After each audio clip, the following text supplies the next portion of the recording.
Welcome to the Broken System Podcast. I'm your host, Robert, and joining me is my insightful co-host, Lexi.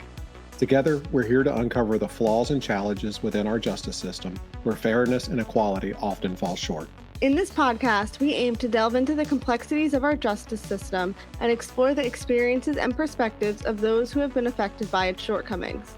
We'll dive deep into the stories of individuals who have faced injustice and examine the systematic issues that perpetuate the broken system. Our goal is to bring awareness to the disparities and biases that exist within our justice system, and to inspire our listeners to take action. Through thought-provoking discussions, interviews, and analysis, we'll explore the various aspects of the broken system and seek to understand how it can be reformed. We believe that by shining a light on these issues, we can empower our listeners to become advocates for change. We'll discuss potential solutions, highlight success stories, and provide resources for those who want to make a difference.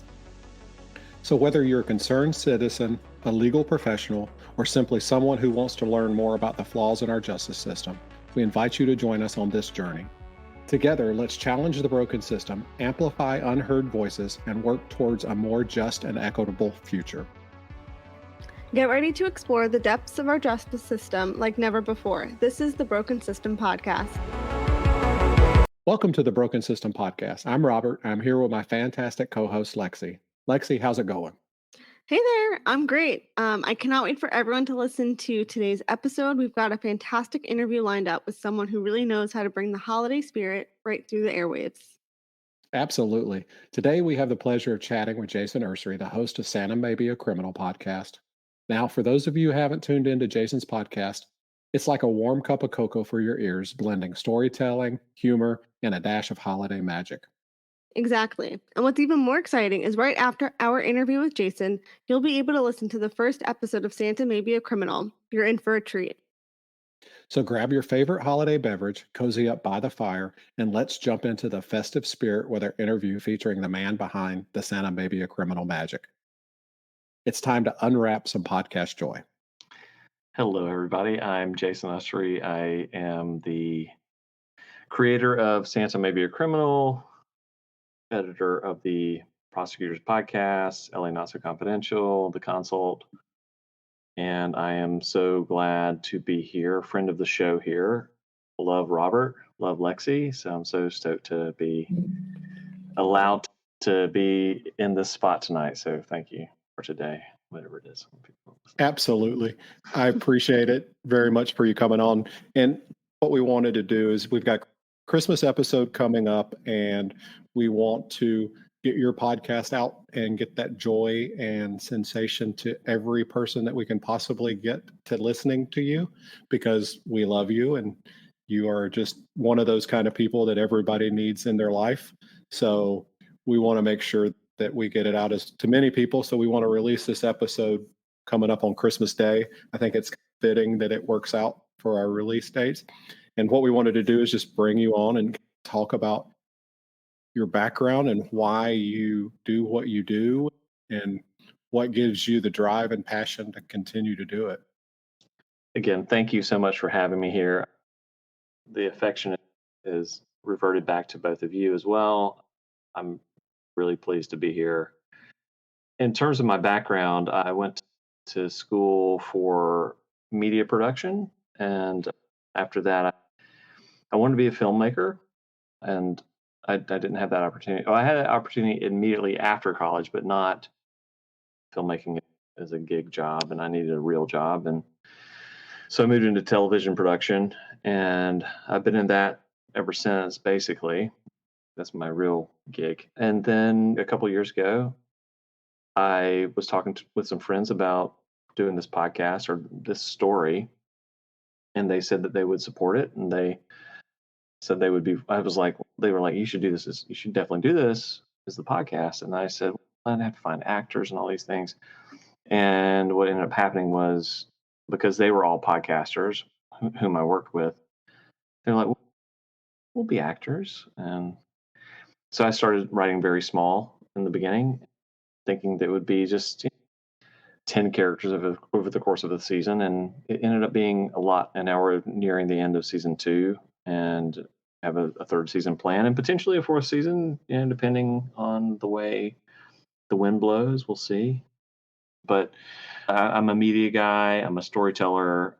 I'm a Southern guy, and we love to tell stories. And it's just been really special to me to be able to tell this story in particular because it seems to have connected with people in times when they have needed it a lot. So I'm really blessed by having them share those stories with me. I think one of the biggest things is that you don't realize when in your writing and in your podcast, the different areas that touch people that I don't know that when you go into it, you were thinking that it would, but how it resonates across. For me, it has different meanings at different times. I've had this year's been it's been a big year, a rough year for me, and your podcast is just there's something that'll happen in it, and I'll be like, that just resonates different. And the thing I like about it is that it's not something that most podcasts you listen to the episode and you're done with it, and you go on and you wait for the next episode. Your podcast, I could go back and listen to it over again and over again because it's truly like watching a movie to me. And it's okay, I'm going to go listen to this again because every single time I catch something different, I'm like, he really said that. And now I understand why you say it, especially as I've gotten to know you better. I'm like, that's really funny that he said that there. And now I understand why he said it. So Yeah, I it's like don't more think you really. intentional. See, that's exactly what I was going to say. There's a lot of intention behind the show. Is I like that, Robert? That means the world to me. That's the whole reason I would even that really gets my engine going to hear that it connects with people, particularly when they need it the most. And yeah, the show has. I was not prepared for. I just followed the characters really.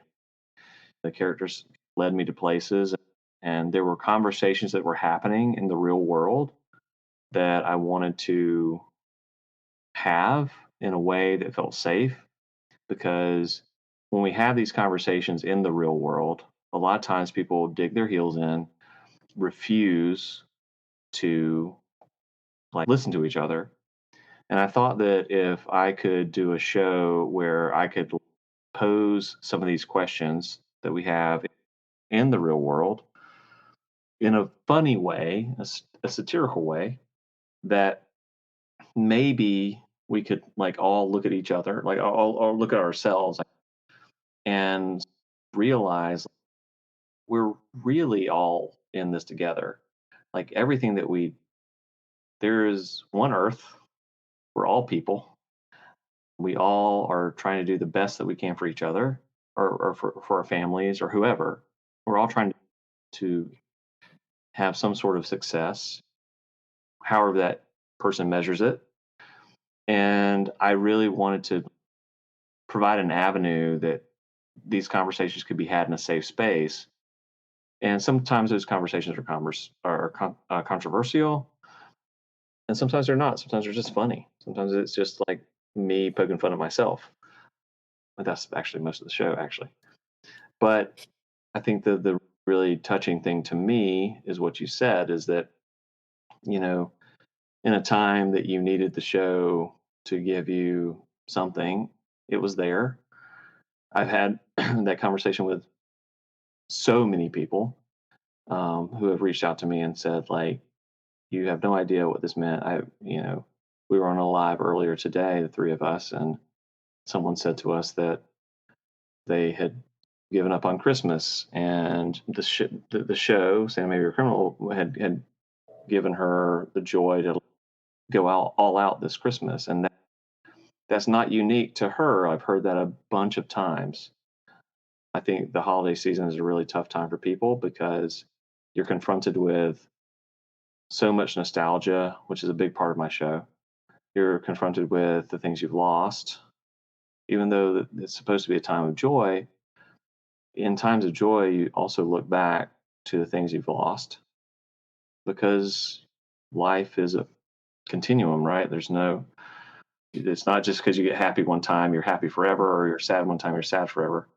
There's this sort of thing that causes you to look at the the macro view of your world. And I mean, it's the greatest joy of my life that people have come to me and said that, I hated Christmas and now I decorate my tree, or now I love singing, carols, or I love listening to Christmas music, or like that is that's what, in my opinion, that's what art is supposed to do. And I use the word art sparingly because there are a lot of really talented artists, and I'm sure none of them would expect or would say that my show is art.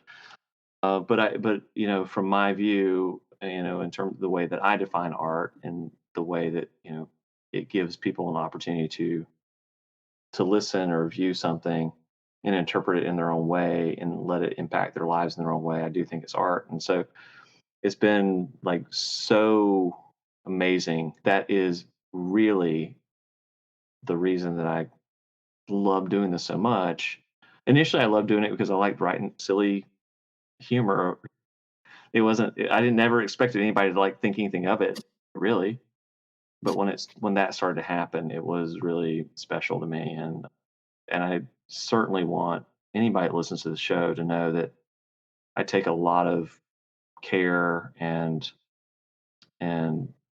pride and love in the way that I approach the story I'm telling. And sometimes I'm the first to say when I mess things up, and I'm sure I have and I will and will continue to do so sometimes. But I hope they understand that like the base level of me is that I'm trying to do something that's really special to somebody out there. And if it's one person, if it's 500 people, if it's 1,000 people or more, it makes it like all the work that goes into it, it makes the difference.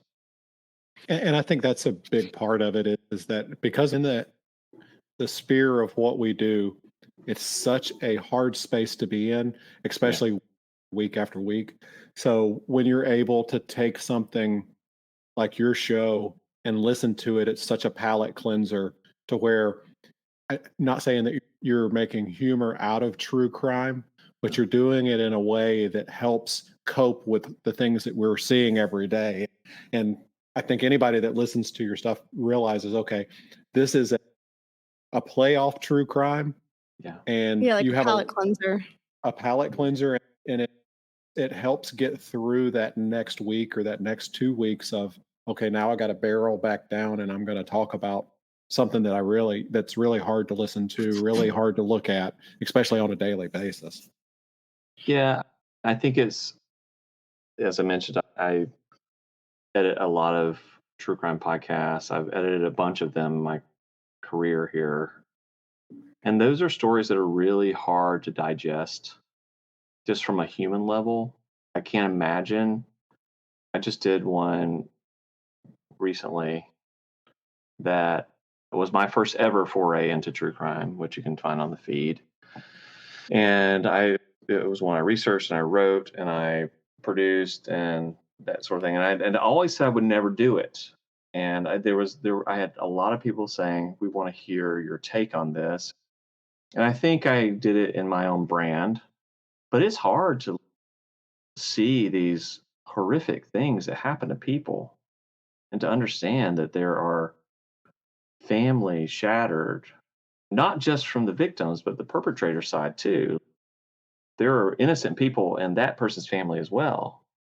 Yeah. And it destroys entire worlds. And that's a really difficult thing to reconcile as a creator, or at least for me. I can't speak for anybody else, but for me, it's just really tough to read these things and be okay at the end of the night. It's hard. Santa Maybe a Criminal was designed initially. It was designed not as a joke, but it was just I just want to do something fun. I want to do something. I love true crime. I love Christmas. Let me combine them together, and then we've got mashed potatoes of mistletoe and wonderment or whatever. I don't know what that even means. That's something that's completely crazy. But it was something that like I wanted to put two things together that I felt that I loved a lot and I knew something about. And it has become something that people have told me that has been the relief from the darkness from their regular listening rotation, because there is so much, because most true crime listeners listen to mostly true crime, Yeah. not really, bouncing around to different genres very much. And so it has become this really wonderful thing of people saying, your show has given me a little bit of relief between the things that are a little darker. And I'm really grateful for that. It wasn't my intention, but it certainly, but it has become my intention since. Like, when I started Yeah. to hear those things, I did start, like, season one. If you listen to the whole catalog so far, season one is very different in tone than season two is. Season one is a little more sort of sterile and clinical, and season two has a lot more heart in it. I think there's heart in season one too, but in season two, or sorry, season one, but season two, like, I really leaned into the heart of it, and I've gotten so much great feedback about that. And so I think that there's just, I think that there's a longing for being in the space, understanding, like, the tropes. I take on all the tropes. I take on all the conversations, because there are a lot of conversations in true crime that are not necessarily related to a case. There are things that, That's true. Yeah. yeah, there are things about ethics, there are things about commerce, there are things about cancellations. There's so many different conversations in the space that I think are important for us to talk about as people. But if you talk about it, if I talk about it as Jason, somebody's gonna get triggered.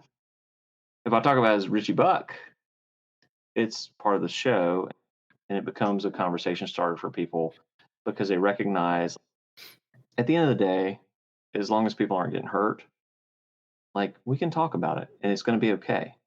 But again, like I said, people get so dug in to their positions, they're unwilling to listen to each other. And that's a dangerous spot to be in.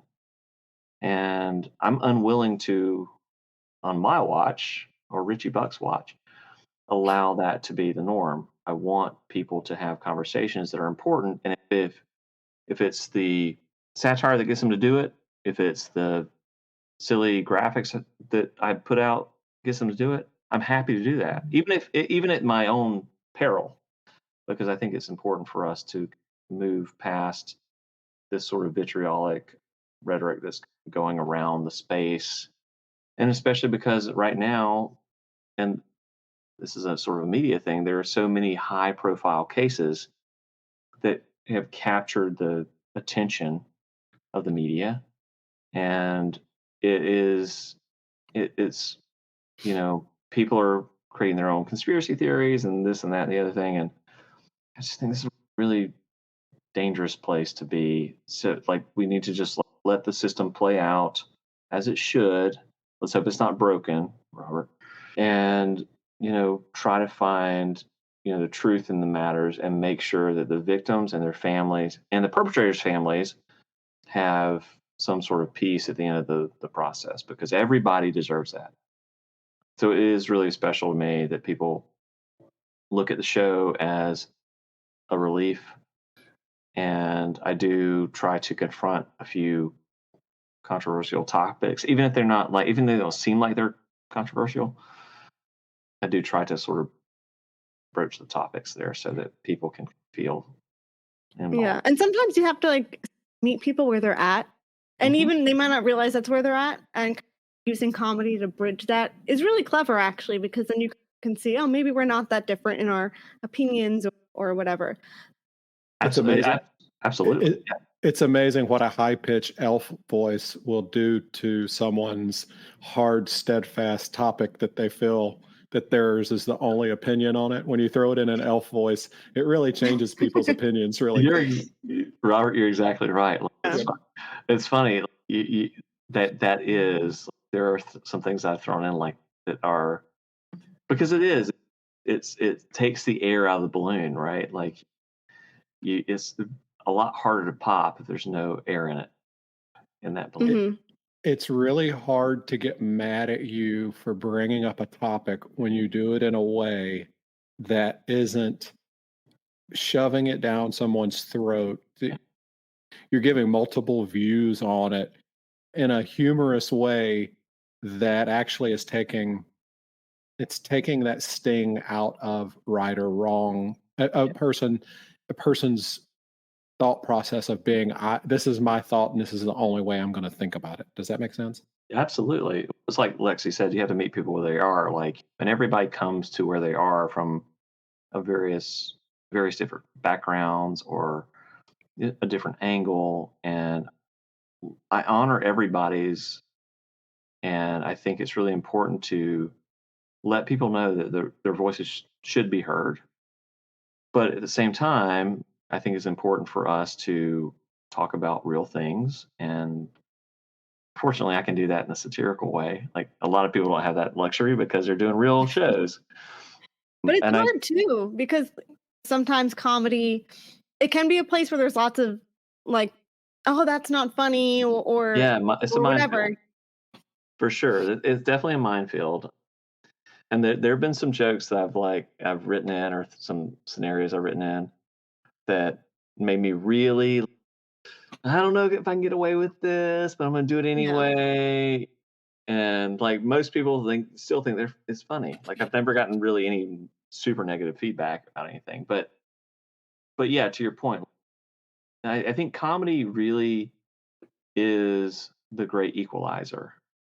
When I look at a timeline, when I'm editing a podcast, no matter what podcast it is, there are two things that I can see that are the same basically across every person, and that is ums and laughter.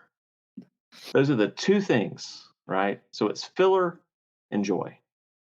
And I think there's a lot of that in what we approach in life. There's a lot of filler and there's a lot of joy.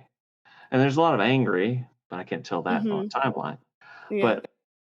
But my point is like you have, there's a commonality there, and I do think that comedy is a great equalizer when it comes to these sorts of topics because everybody's so uncomfortable talking about it. How can we talk about it? We make people laugh about it. And if we can open up that part of the brain, then we might be able to actually have a civil conversation about things because suddenly nobody's angry anymore. Yeah. So, And I also think when people, it's very easy to write like a mean tweet or a mean post or a mean review, but like when you're in a situation where you have to say that to someone's face and their eyeballs are staring at you, you're not going to really do that. absolutely. Or you have to be a really mean person, and that says more about them than it does you. I mean, 100%. That's the thing with all the good things that have come out of social media. There's a lot of good.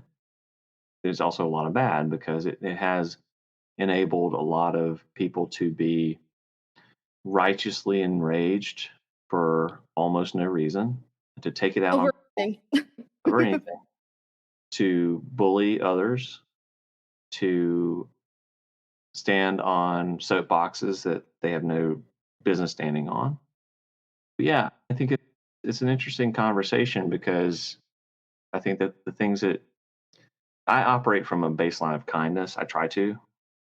Obviously, I stumble sometimes too. My first move is to treat people with kindness. And I wish that was everybody's first move. It's not. I'm not so naive to think that's the perfect world. I'm not so naive to think that's the world that we're going to get to.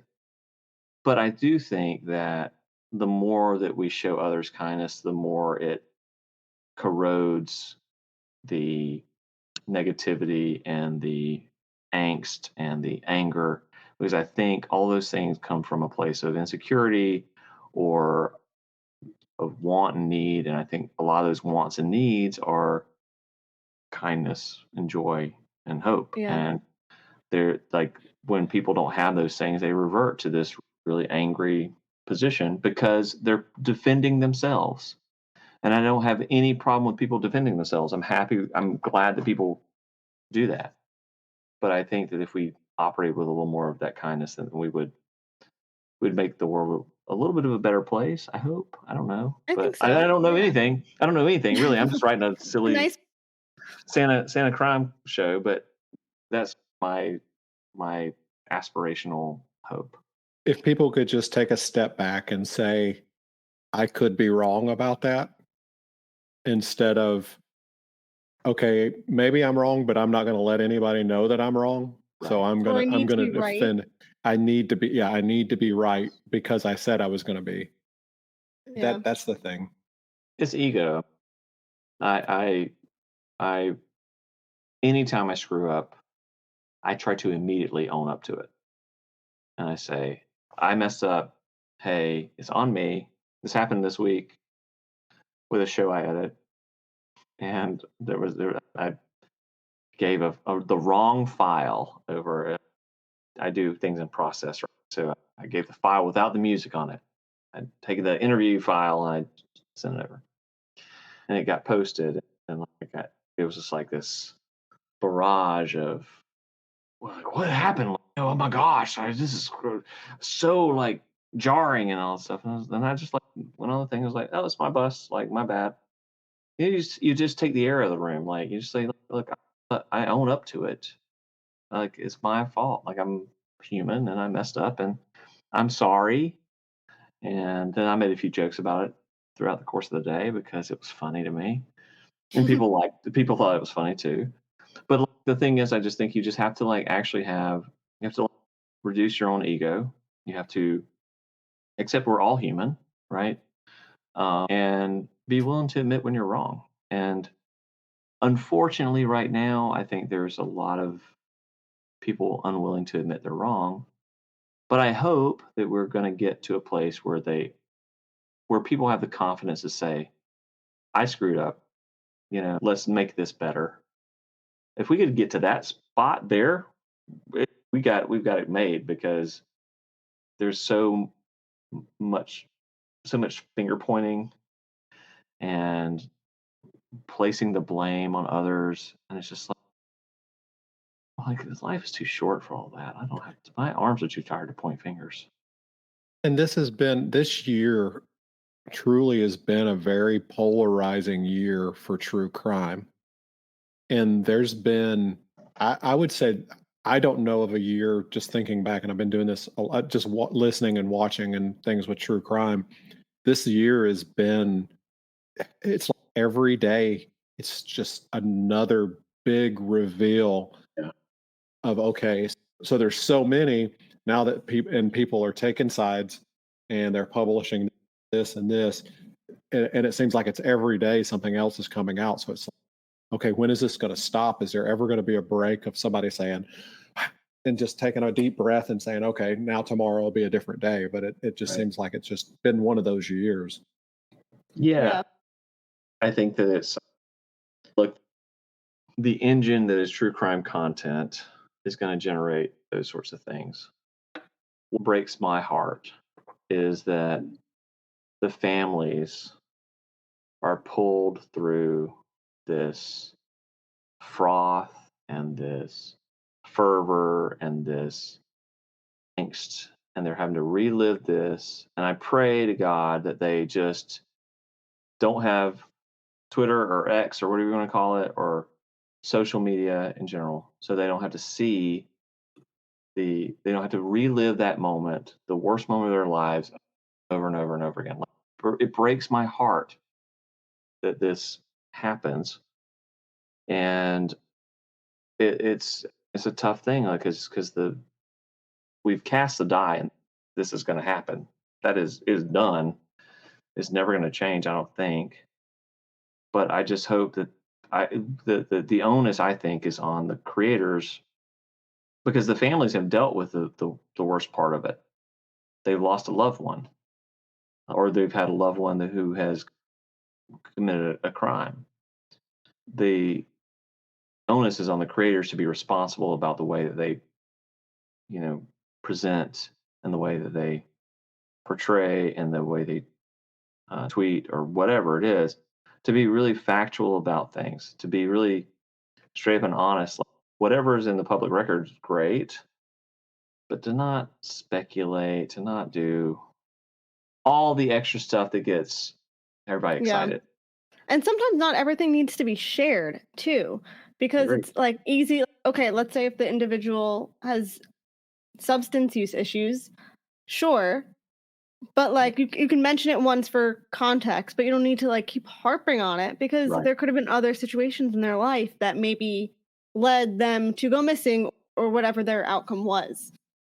I think about Absolutely. at CrimeCon how Brian Enton was talking about at his panel about how he really is protective of his sources and like sometimes they'll give him a lot, but like, what he chooses to share is he needs to maintain that relationship because anything can happen and you never know when you'll need that other source or whatever. And so just not everything needs to be shared. I agree. I think that you're exactly right, Lexi. It is true crime is not about clicks.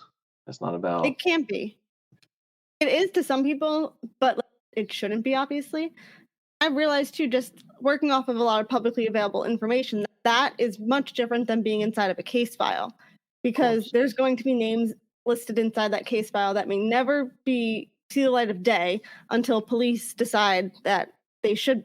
And so Right. there's just so much more information that's inside those case files, and the public really isn't going to see that. And sometimes the public doesn't care enough, or they might at first, but whether or not they want to do the proper deep dive into reading it all, most people don't want to do that. They already want it like in a nice, pretty bow. Yeah. Yeah. I think you're right. It's tricky because obviously, this is true crime is a generator of revenue, and it's obviously very popular. It's in the entertainment space, as much as it pains me to say that. But there there's there's a number that matters to me, and that's whatever number the victims are, right? Is it, Hmm. is it one dead, two dead, three dead, whatever it is? Those are the things that matter to me. There are people, there are victims here who have names, and they have to be honored. In my opinion, they have to be honored, and they need to be given their due in the process. So I have a question. So how long does it take you to make an episode from the writing, recording, editing, all of that? It varies now because so early on, the first episode was 20 something pages, like 21, 22 pages, I think. And I think I wrote that episode in, let's call it 10 hours, maybe. And then it Okay. took me 16 hours to, it was more, for the first one, it was more than 16. It was probably like closer to 24 hours to edit it. Okay. But what I did was like I'm sourcing audio, sound effects, and things, right? And I'm putting them in a folder, and I'm like, okay, so I can use some of these things later, right? So I know that Yeah. as I'm going forward, so I got more efficient as I was going along. Now, the season 2 finale. So if that episode was 21 or 22 pages, the season 2 finale is like 48 pages. And it's the biggest thing I've written for the show, and that took me to write. It took me probably the first draft probably took me to 15 hours or something like that. And then the edit will take me who knows how long because it is very special to me. So I'll do a little extra stuff to it. You know? But it'll probably take me close to, at the end of that one, it'll probably take me close to a week and 40 hours total, which is about what Full-time job. it really is. It really is a full time job. And because it's just me, aside from my amazing voices who are wonderful to actually be a part of the show. It's just I do everything else. I write it, I produce it, I sound design it, I edit, I market it, I post it, like all the things that you have to do for a podcast. I do all the other stuff, and it's a ton of work. I don't think that most people that listen to podcasts know how much work it is. So much work, and I I don't think other podcasters realize how many hours you put into each episode. perhaps not. It is a lot. It's to try to get it to feel like for anybody that's listening that doesn't know it, it's like an audio documentary. So I try to make it feel like you're on the scene and you're with Richie Buck along his Investapod sting, which that's investigating in podcasting. So it's very it's there's a lot of things, and the other things too is I'm getting source material from people from all different kind of like recording environments too, and so I have to justify sometimes when there's something that's a little dirty, in terms of just the quality of the sound. I have to justify those things, and so it becomes like there's another sort of layer into trying to make things feel as real as they are, or as they could be in the show. Yeah, it's a lot. It's a ton of work. But it's the most fun I've ever had. I love doing. I love writing the show. I love producing the show. I remember sitting here at this desk as I was editing an episode earlier this year, and I was like, "This is my favorite thing to do in the world. I love doing this," and it's and that's before anybody had really told me much about how a few people had, but not a ton of people told me how much the show meant to them. And like I love doing it. It's just so gratifying to me. I feel like there's purpose behind it. I feel like I say to people all the time now, this is something this recently I've discovered that Christmas isn't a day, it's a state of mind and a state of the heart. And it really is to me. And so I really felt that when I was editing. This is a gift that I actually am in the middle of, and I'm so stoked to be able to actually do it. And so yeah, it's awesome. How much internal pressure have you started putting on yourself now that you do get this feedback of how it affects each individual? Because I know you're getting this feedback from not just one person, you're getting it from 50 people of how each episode affects them differently. How much pressure are you putting on yourself because of that? This is an excellent question because I have thought about this a lot. It's enormous. It's enormous because now, like before, it was just me writing a show and producing a show in my little office here, and my little refrigerator over there with full of beer and stuff. But now it is like it feels like it's not just mine. It feels like it's everybody's. And I guess that's just the price of admission for this kind of show. Like it would be I think it would be different if I was doing a case, like a single case, because I feel like it would be very like a true crime case. It would be like a very contained. It means a lot to some people. Other people are just consuming to hear the case. People are very invested in this show. And so I do feel quite a bit of pressure to make sure that whatever I do is honorable to them and to the show. Now, that said, everybody who has supported the show that I've run across has been nothing but supportive and has never given me any inclination that they would be disappointed if it went one way or the other, right? So that's really that gives me a lot of it gives me a little bit of a cushion, but I do still feel the pressure of delivering for them because it's not just mine anymore; it's theirs. And again, I put these little gifts in to the shows with people for people, and I want them to feel that as I'm working on the show that I'm honoring them in a certain way. I'll probably put Spruce Moose in there too at some point, season 3. But I do want I take a great amount of caution in the way I handle things because I want people to understand. Like, I care about the show. I know where I want it to go, but I also care about the things that they care about as well, which is why I leave it a little open ended so that I can actually attack some of these conversations that may come up.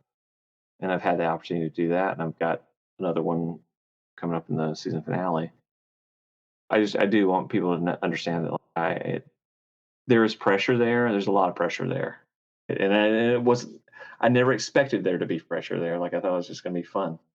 It's not. It is fun, but like there's a lot of I just take a lot of care in the way I approach it.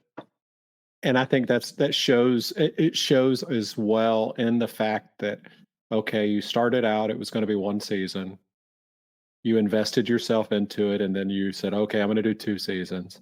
You get through 2 seasons and you're like, okay, season 3, I'm done, it's over. And now when you're at the end of the year going, okay, so maybe season 3 isn't the end of it, there's probably, it may go into a season 4. And I think that's where I think you see people see that is that okay, it's not just something you've invested your time, but I think it comes back to you because people invest their time into it. Yeah. Absolutely, yeah. Like people have told me they've listened to the show 3, 4, 5 times over now through what it is, and which means the world to me. I can't believe anybody would spend that much time listening to my voice or They're Richie's like, voice. Sorry, not yep, my voice, Richie's voice. you're getting those text I'm not messages saying, Richie. when are you getting these last 3 episodes? Or Alex, send them to me. You need to get them in. You need to get them in. When are you I, doing it? I When are you doing it? I know. Yeah, it's those are coming soon. I'm super stoked. Like I said, I'm super stoked about them. But it is it's a task. It's a tall task, and the more like I think I have to rein myself in a little bit in season 3, which will be better because we'll have a little more confined spacing. Most will be trial related and that sort of thing. Richie's been all over the world in season 2, so I've had to expand and expand the universe and find all sorts of people and find all sorts of atmospheres and things like that to make it work. But yeah, it's such a it's it's wild. It's wild that this tiny little show is. I'm having the best download like week of my life.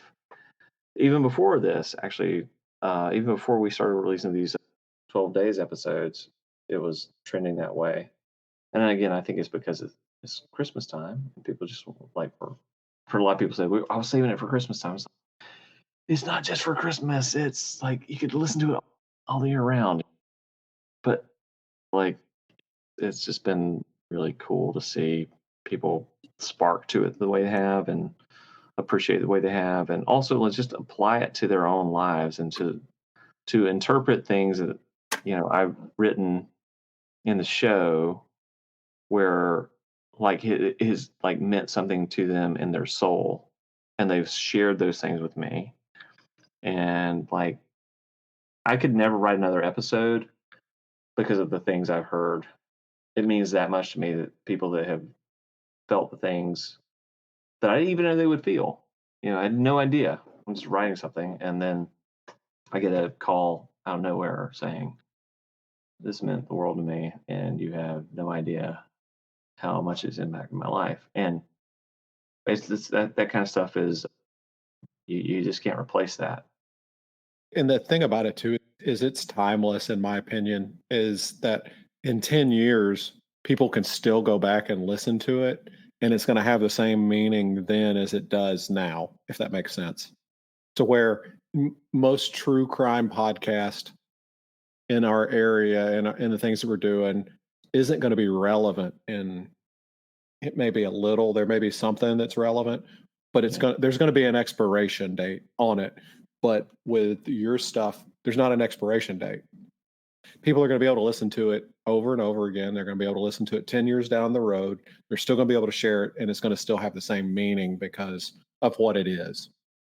I hope so.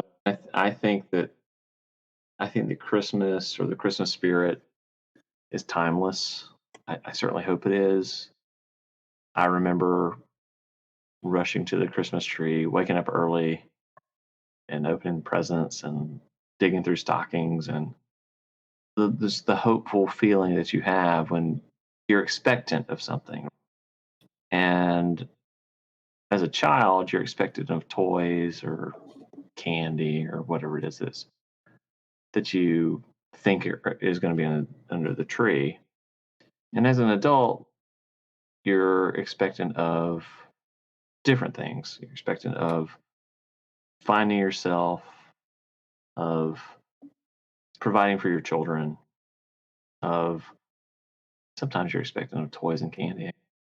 But you're really just the expectations of Christmas change as you grow older. But the expectation is still there, I think, I hope. At the end of the expectation is the joy that you get from reaching the expectation. And so I think it's really important that we all have joy and we all move toward the joy of that. And it's I don't know, it's just important to me that that's sort of the way that we operate because again, if you're not moving toward joy, where are you moving toward? Maybe the other side, and maybe that's where we get our heels dug in, you know. So I think as you increase your Santaverse, when you start having all of I those like holidays that covered, Santaverse. That's the a good. I Santaverse, have not yeah, said the Santaverse. That's a good one. I like yeah, that. you're gonna have your Valentine's Day stuff, your Yes. St. Patrick's Day stuff, your Yeah. Easter stuff, your what other holidays are there? But I think that's really it. Right? If That's you pretty when you much it as far as as far as I know. But I think as you continue to do that, and it's just going to continue to bring people joy and fill in voids where we miss. I hope so. That's the whole point. I think is that again, initially it started out as just an interesting creative project, and it's bloomed into something that's really special to people, and that is by no design of mine, is by no purpose of mine or whatever. Like these are things that I wrote things that meant things to me, and I just found out that it meant things to other people too. And that's really cool because I think that like again, it goes back to finding commonalities between each other. We're a lot more alike than we are different. Everybody on the earth, we're a lot more alike than we are different. And I think stories like this, at least I hope, brings us a little closer to realizing that. If it does, my my job is done. But we all have to be willing to like listen and come to it. And I just hope people's ears are open to hearing it and experiencing it and giving Christmas or whatever Christmas is to them, because Christmas is not necessarily just a holiday. It's the feeling of joy and acceptance and family and love and hope and humanity and all the things are really important for people to experience. So I hope it brings people to those touch points. And I think if it does, then we have a place to start a conversation. And if it doesn't, then we remain where we are. And I don't want to remain where we are. No, and I think that's the biggest thing is getting people on even ground to where they can accept people for who they are, for what they do, and for what they believe, and wake up the next day and realize, hey, it's a new day. Absolutely, 100%. We appreciate you very much. Look, I appreciate you guys having me on. I respect both of you so much. I appreciate you both so much. I'm so stoked for you, the two of you are working together. That's amazing. And I'm always here if you guys need anything. But I hope people listen to the Santa Maybe a Criminal and will enjoy it and try to find a little bit of joy in not just in the holiday, but in every day. Because that's where the joy is to find. It's right there. I appreciate y'all so much. Thank you so much.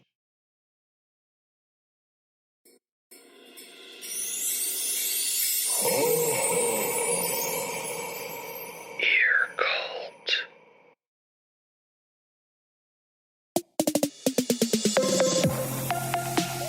This podcast is made possible by BetterElf. Are you having trouble with your life?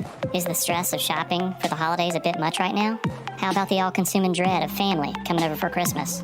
Well, you ain't alone. Better Elf is here to help you become the elf you were always meant to be. You can speak to a licensed therapist at a time that's convenient for you. They're around when you're sleeping and even when you're awake. Every single day, even on Christmas. Ain't that a gift? And right now, for listeners of this podcast, you can get 12% off of Better Elf. So why wait?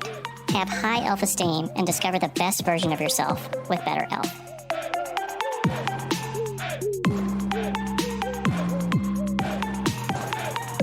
This advertisement of satire and Better Elf is not a real product. If you need mental health services, reach out to a licensed professional or call 1-800-662-HELP.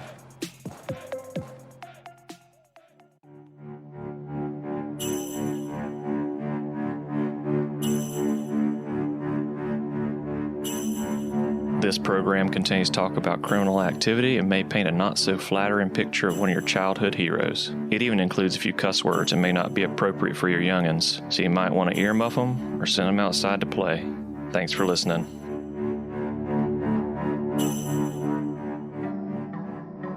following is a collect call from a person presumed nice until proven naughty. Santa Claus. An inmate at the Bremen County Correctional Facility. Yep. You heard that right. Santa Claus. My name's Richie Buck. I'm a pest control technician, carpenter, sometimes wise man in my church Christmas program, and as unbelievable as it might sound, I'm here to save Christmas.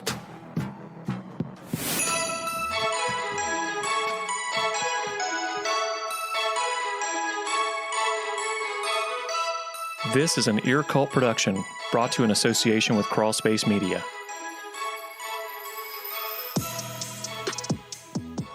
Santa may be a criminal. A 12-part Yuletide investigation.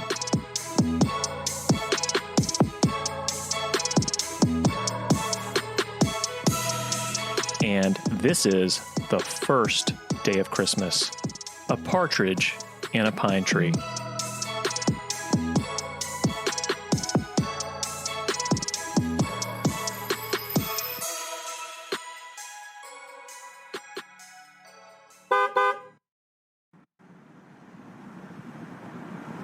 It all started almost a year ago on Christmas Day, when a story fell into my lap hard, like a fat kid on a mall Santa.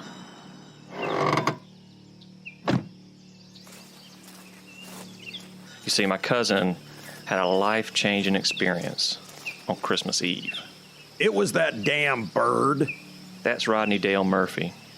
He's my mama's brother's son. Rodney and his wife Linda live on a 12-acre plot of land.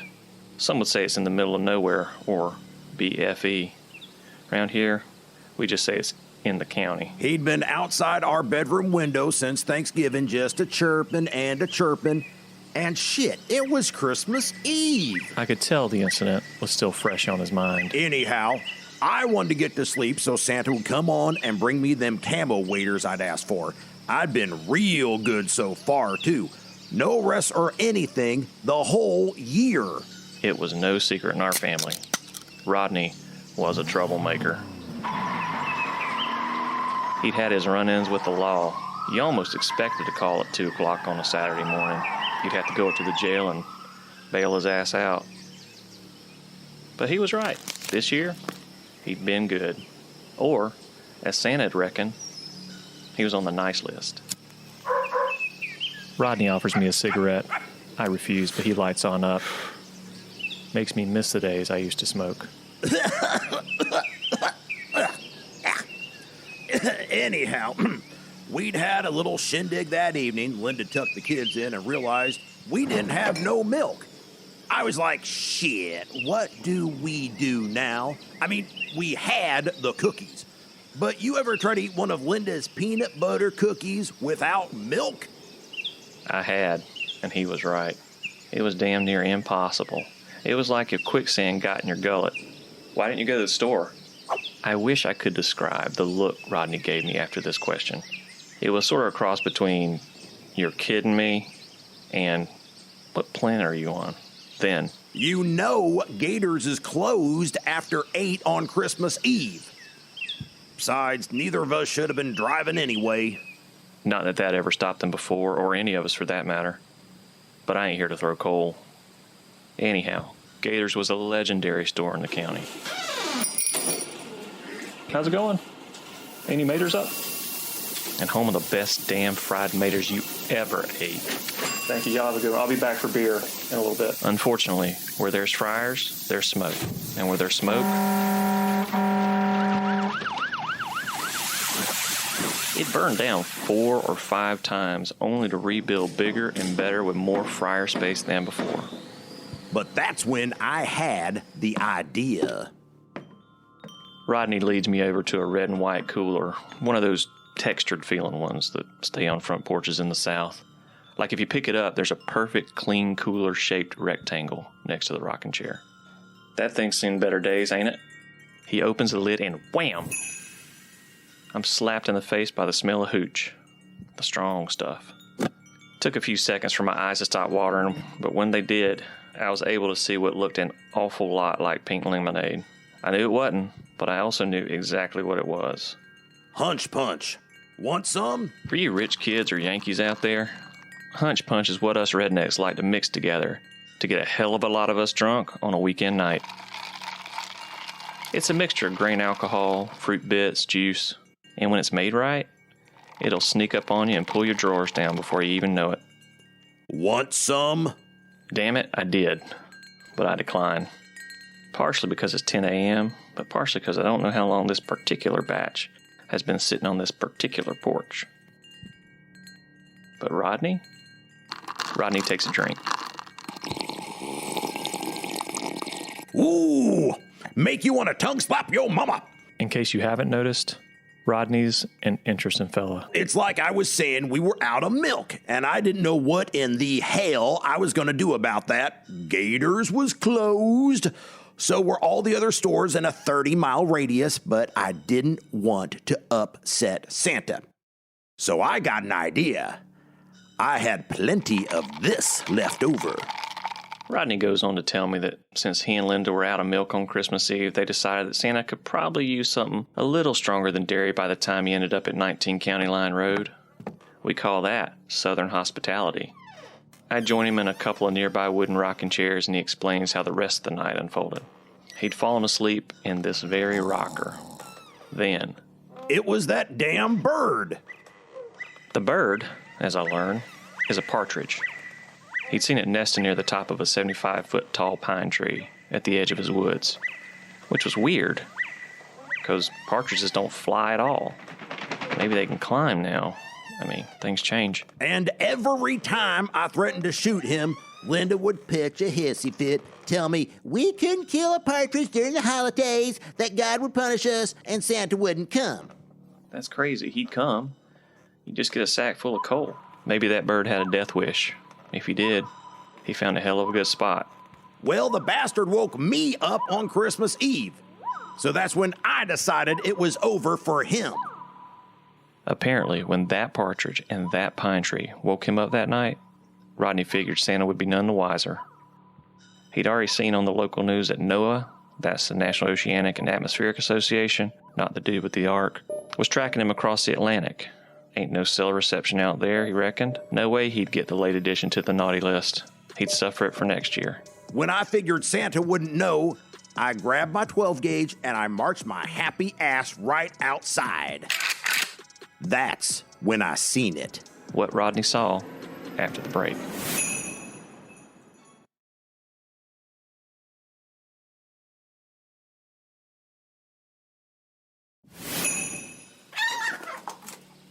It came from behind those trees, over yonder. My cousin Rodney Dale Murphy's telling me about the unbelievable experience he had on Christmas Eve. It's the whole reason I'm telling you this story. He's pointing out across his backyard past the rusting hull of a baby blue Camino to a straight line of planted pines. Sort of looked like our high school marching band ready to play Hey Baby on a Friday night. See, I walked out here and stood. I guess I stood right about here. What time do you think it was? I don't know, 12:31. Anyhow, I aimed my gun up at that tree right yonder. Wasn't it dark? There was that look again. You know I got flashlights on all my guns. Besides, I could hear him flitting around up there. I was going to end him. Didn't give a shit what Lynda'd say. Then it appeared. It? Mm-hmm. You can't see Rodney, but he's looking out over the tree line, cigarette trembling between his lips. I've known him since I was born, and I can tell. He's telling me the God's honest truth. Okay. What did it look like? Well, it was like a bright red light. For a second, I thought it was just the hunch punch catching up on me. Then I thought it could have been a star. But it got closer. Then closer. He trails off here as if he's trying to access an incomplete memory. Then I woke up. Woke up? Yep. You know how long you'd been asleep? Asleep? I wasn't asleep. They knocked me out. My head hurt something terrible. My ears were ringing. It was like those little bells they put on horses in the beer commercials. Could they have been the bells that sometimes end up on reindeer during the holidays? Are you trying to say it was Santa knocked me out? Could it have been? Nah, I don't think so. I just seen an unidentified flying object. You thought it was a UFO? What else could it be? Before I go on, there's lots of us that think there might be aliens out there, and I guess a UFO is not that crazy of an assumption. It was Christmas Eve. Could it have been Santa? You think I wouldn't know Santa if I seen him? I could tell Rodney was losing his patience with me. We were cousins, but we hadn't really been close in years. I had to try to get the interview back on track. He led me to his front door. I come inside here and I notice a few things ain't like they're supposed to be. First of all, it smelled like nutmeg, and I hate nutmeg. Second, I noticed that our stockings were full. Slap full of charcoal. Like for the grill? What else could I use it for? But joke's on Santa, I needed charcoal. I'd just run out. But as I looked around, I realized there were other things that weren't right. Shit was out of place. Looked like we'd been robbed. There were also some broken shingles on the floor in front of the fireplace, so I went outside. That's when I saw what absolute hell my roof had seen. I grabbed my phone and called the sheriff. I'm Sheriff Bradley Dewberry of the Screven County Sheriff's Department. Sheriff Dewberry is a towering man. The kind who looks like he was either predestined to be law enforcement or the kind that was supposed to spend time on the inside. He has a thick, salt and pepper mustache spread over a tanned face, square-jawed and solid. He looks like he could easily thrive on either side of the law. You know why I'm here. I do. And you don't mind me recording? As long as you don't mind me recording. He points up at a CCTV camera in the corner of the room, and I realize where I am. The green metal chair I'm sitting in. The dull beige walls. He was sitting right here, wasn't he? The sheriff nods. I'd obsessively watched that interrogation video, trying to read Santa's behaviors, trying to pick up the cues in his speech, trying to understand that laugh. Then one day it disappeared from the World Wide Web. Thankfully, before that happened, I'd saved the videos onto my computer. Still, I had questions. Did you have the interviews removed from the internet? He shakes his head while glancing at my recorder. Then he folds his arm as if he's not going to just hand over information. He expects me to work for it. All right, nobody said saving Christmas was going to be easy. Can you walk me through what happened that night? I was on patrol near Little Rocky Creek. I always work Christmas Eve into Christmas morning, so at least one of my deputies can stay home with their family. That's nice. We all trying to end up on that list, ain't we? I went on the World Wide Web and figured out how to submit what's called a FOIA request. For those of you who are new at this, that's a Freedom of Information Act request. It allows you to access all sorts of handy-dandy information. Police reports, maps, diagrams, charts, and... You've seen the dash cam. Dash cam and body audio of the incident.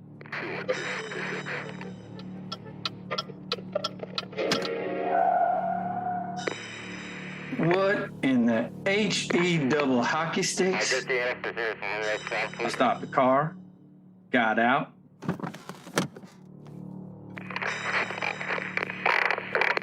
"1108 dispatch. I'm out off county line, mile marker 9, with a signal 71. It's a sleigh. Sleigh, red in color. Appears to be unoccupied. I ain't joking. It looked like a wooden vanity plate. MRYCRMS. Mike Romeo Yankee, Charles Romeo Mike Sierra. No tag. And approach this vehicle. This sleigh. Easy.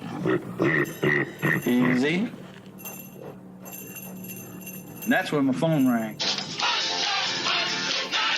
Hello? Rodney? What the hell do you want? What Rodney didn't know was that the sheriff was dealing with something a hell of a lot more serious than a slightly damaged roof.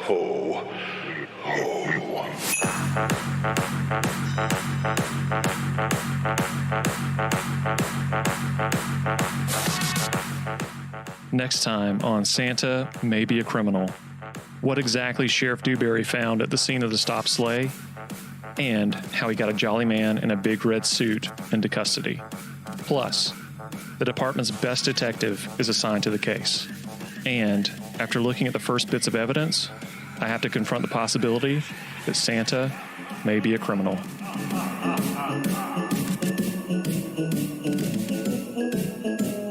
Santa May Be a Criminal was conceived in the Christmas section of a Hobby Lobby in Valdosta, Georgia by head elf Jason Usry, co-executive elves Rebecca Sebastian, Dr. Shiloh Catanese, Michelle Kazuba, Dr. Scott Musgrove, and a few more rogue elves.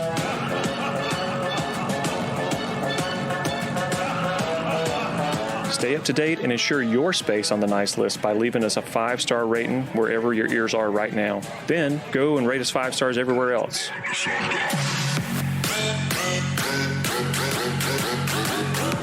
The show is written by Jason Usry and hosted by Richie Buck. Editing support by Dick Buck. Sound design by Ricardo Buck. Show art by Richard Buck III. Music and sound effects licensed by paying through the nose to multiple royalty-free music and sound effects providers, not the least of which are Epidemic Sound, Motion Array, and Soundstrike. Additional musical contributions that slay by Captain Fat Hands. To check out the cast for this episode, as well as their other projects, visit the show notes and check out santamaybe.com. You can also add people to the Naughty or Nice list by emailing the North Pole at workshop@santamaybe.com. Santa May Be a Criminal is an Ear Cult production presented in association with the Crawlspace Media Network.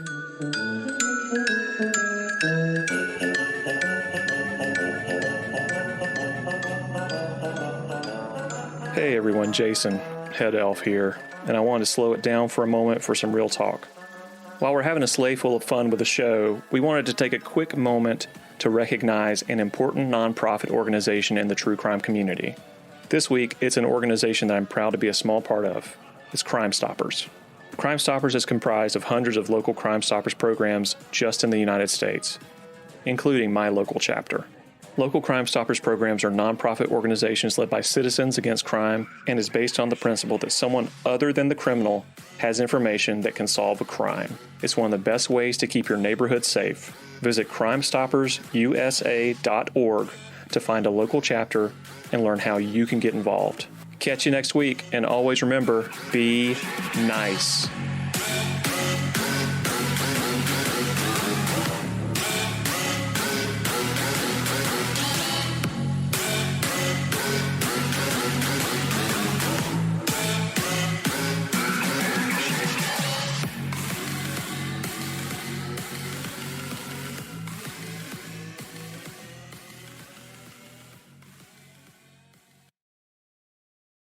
And that wraps up the last episode of 2023 for the Broken System podcast. We hope you enjoyed Jason and the Santa May Be a Criminal podcast as much as we do. Before you go, we want to remind you to stay connected with us. Follow us on all our social media platforms to keep up with the latest updates, behind the scenes content, and more. You can find us on Twitter, Facebook, and Instagram, all at the Broken System podcast. And if you want to support the show and get access to exclusive content, consider becoming a patron on our Patreon page. Your support helps us to keep the podcast going and growing. Visit patreon.com, The Broken System Podcast, to join our community. As we wrap up this episode, we want to take a moment to wish each and every one of you a Merry Christmas and a Happy Holiday. May the festive season bring you joy, laughter, and precious moments with your loved ones. Thank you for being a part of the Broken System Podcast family. We'll be back with more exciting episodes in the new year. Until then, stay safe, stay curious, and keep breaking the system.